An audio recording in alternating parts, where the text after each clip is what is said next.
Assalamualaikum warahmatullahi wabarakatuh. Perkenalkan, nama saya Putri Mayang Sari, biasa dipanggil Mayang. Saya merupakan mahasiswi jurusan Matematika, program studi pendidikan Matematika di Fakultas Matematika dan Ilmu Pengetahuan Alam Universitas Negeri Padang. Oke teman-teman, pada video kali ini saya akan menjelaskan tentang penggunaan aplikasi GeoGebra, yang mana aplikasi GeoGebra ini bisa teman-teman install di laptop, Android ataupun smartphone. Nah, untuk saya sendiri, saya menginstal aplikasi GeoGebra ini di handphone saya. Oke. Jadi pada video kali ini saya akan menjelaskan tentang program linier. Program linier merupakan salah satu materi pembelajaran matematika yang ada di tingkat sekolah menengah atas sederajat.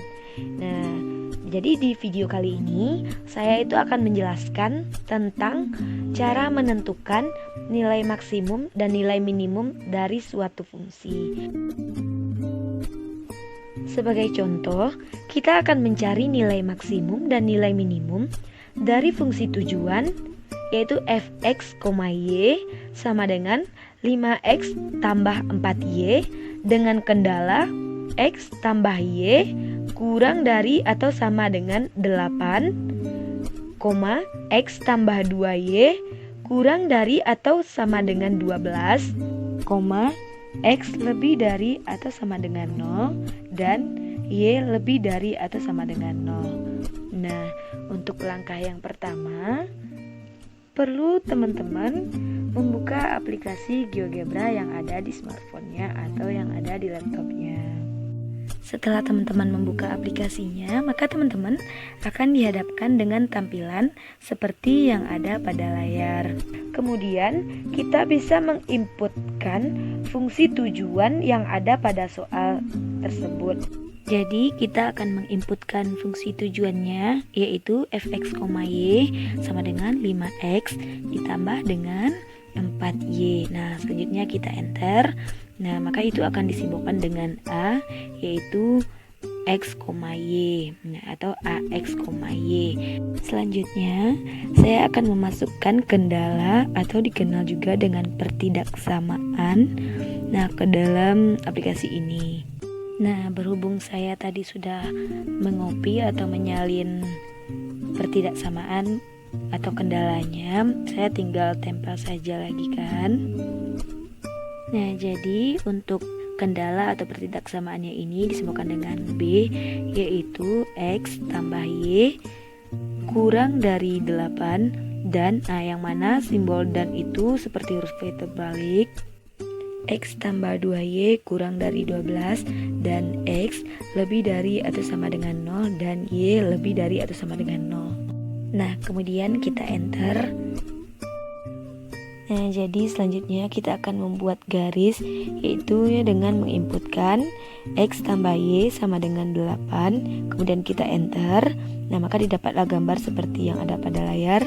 Kemudian kita menginputkan x tambah 2y sama dengan 8, maksud saya sama dengan 12, kemudian kita enter lagi. Nah, maka gambarnya akan seperti yang teman-teman lihat di samping.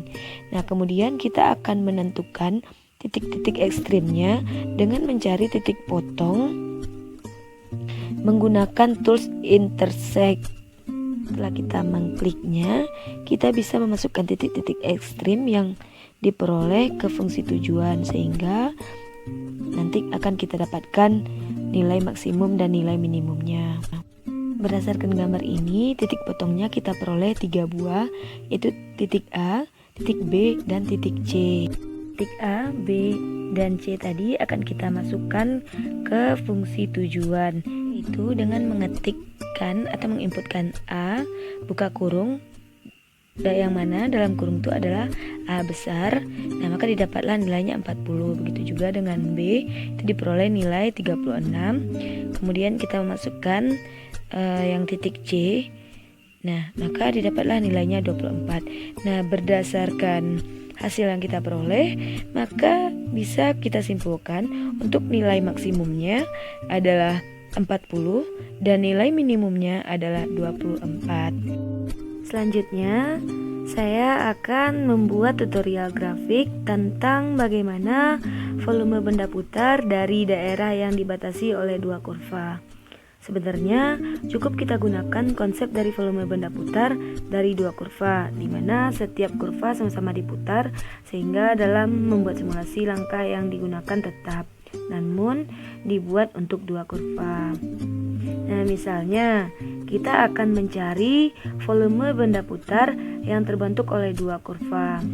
Sebagai langkah-langkahnya, yang pertama tentu kita harus masuk ke dalam aplikasi GeoGebra yang digunakan untuk mencari apa saja yang berhubungan dengan bangun 3 dimensi. Setelah teman-teman masuk ke dalam aplikasi GeoGebra untuk bangun ruang ini atau bangun 3 dimensi ini, maka teman-teman akan dihadapkan dengan tampilan seperti yang teman-teman lihat pada layar. Nah, di sini saya akan menginputkan fungsi fx, yang mana fx itu sama dengan x pangkat 3 plus 2. Nah, kemudian saya klik enter. Nah, jadi gambar yang teman-teman lihat itu merupakan gambar dari fungsi fx. Kemudian saya akan menginputkan fungsi gx, yang mana gx sama dengan 2x pangkat 2 plus x plus 1. Nah, kemudian saya enter. Maka gambar yang teman-teman lihat itu merupakan gambar dari fungsi fx dan fungsi gx, atau kurva fungsi fx dan fungsi gx. Selanjutnya saya akan memberi titik perpotongannya. Titik perpotongan itu antara kurva fungsi fx dengan fungsi gx. Nah, dengan cara menginputkan intersect buka kurung g, f, 1. Nah, ini merupakan titiknya yang pertama. Kemudian saya juga akan menginputkan intersect buka kurung g, f, 2, karena ini merupakan titik yang kedua. Maka titik A dan titik B itu merupakan perpotongan dari kedua kurva. Nah, selanjutnya saya akan memasukkan nilai alfa sama dengan 360. Nah, di sini saya akan menginputkannya dengan alfa sama dengan 360. Kemudian klik enter. Nah, selanjutnya di sini saya akan mengentrikan pada menu input, yaitu surface buka kurung. Nah, kita akan memasukkan yaitu A, F A cos B, F A sin B, A, X dalam kurung A besar, X dalam kurung B besar, B, 0, alfa. Nah, kemudian tutup kurung dan klik enter. Maka akan muncul gambar seperti yang teman-teman lihat. Selanjutnya saya juga akan menginputkan pada menu input, yaitu surface. Nah, seperti langkah yang di atas tadi, cuma ini untuk fungsi yang G. Nah, jadi surface buka kurung A, GA cos B,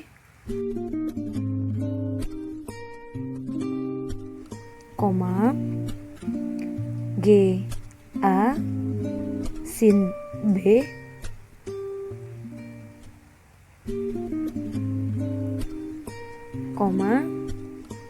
A, X dalam kurung A besar, X dalam kurung B besar, B kecil, 0, alfa. Kemudian tutup kurung dan klik enter. Nah, maka teman-teman akan melihat tampilan seperti yang ada pada layar. Nah, jadi teman-teman, ini merupakan gambaran dari volume dengan metode cincin. Nah, coba teman-teman perhatikan. Nah, seperti cincin bukan? Ya, bisa dilihat lagi, kita putar-putar. Nah, bisa kita lihat dari sisi lainnya seperti dari atas, dari bawah, dari samping kiri, samping kanan. Nah, inilah merupakan gambaran dari volume benda putar dengan metode cincin.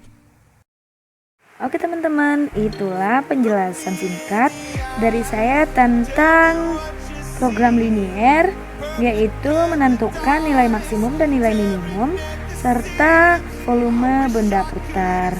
Semoga apa yang saya sampaikan bermanfaat untuk kita semua. Selamat mencoba ya teman-teman. Terima kasih.